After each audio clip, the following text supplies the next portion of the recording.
You know what's fascinating about all those visualize your future self exercises? They don't work. Well, not really. I mean, not the way that I want them to, at least. Sure, you can journal about who you want to become. You can create vision boards. You can write letters to or from your future self. But then what? You close the journal, you put away the vision board, and that future version of you, well, they just become another static image, another idea, another someday locked away in a drawer. Look, I used to do all that, and something always felt missing. Because there's something I really wanted to know, and that's when I'm stuck in the moment, facing a tough decision, when I need guidance the most. How do I get that idealized future version of me, future Brad, the one who's already figured it all out, to just show up and help me? Not in a journal, not in a meditation, but in a real time when I needed them the most. Wouldn't it be cool if a non-psychedelically generated hallucination showed up in front of me, like the ghost of Christmas future, the ghost of Brad future, and gave me advice? So I had an epiphany that then changed everything. My future self, that wise, confident, much more successful version of me, they're never going to show up for me now if he's not in the habit of showing up for his past self. Let me say that again. Your future version of you will never show up and help you right now if it's not in the habit of showing up for its younger self. So if you want your future self to be there when you need guidance, if you want them to appear automatically in those critical moments, if you want access to their wisdom without having to sit down and journal, and you need to start building that habit now. I need to be the one showing up for my past self. That was my epiphany. And so I developed this little protocol, and it was a way to kind of bridge through time, create a bridge between my present, my past, and my future.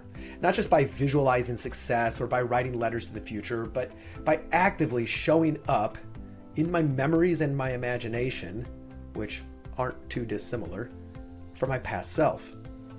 By actively showing up for my past self, by walking through these doors in time, sitting with younger versions of me, and giving them the guidance they needed in those moments, well, I started to do that, and something incredible happened.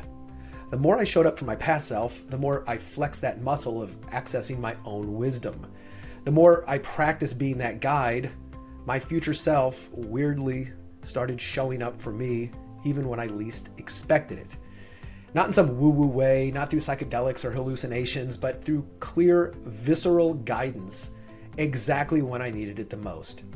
By flexing those imagination muscles and those visualization muscles, I was able to conjure the version of me that told me what I needed to hear when I needed to hear it. And suddenly, in those moments of uncertainty, those critical decision points, and those times where I used to freeze, the wisdom was just there. Because I'd built the bridge, I'd created the habit, and because I'd learned how to access that part of me that already knows. The protocol, it's not complicated. It doesn't take hours, it doesn't require special skills. It's something anybody can do. But it does do something remarkable. It turns those static exercises into a living connection. It transforms that future you from an idea to a presence. And it makes wisdom available on demand, even if you don't feel like you've got the wisdom to share. Trust me, you do. I've laid out the exact process in this simple guide, the same one I use every single day, the same one that's changed everything I know about making decisions. And because your future self isn't just an idea, they're not just a journal entry, they're a resource waiting to be accessed. And this is how you build the bridge.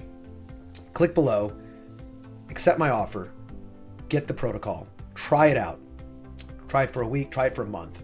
If you do not experience the exact same things that I did, if it does not completely change your relationship with your past self and your future self, let me know.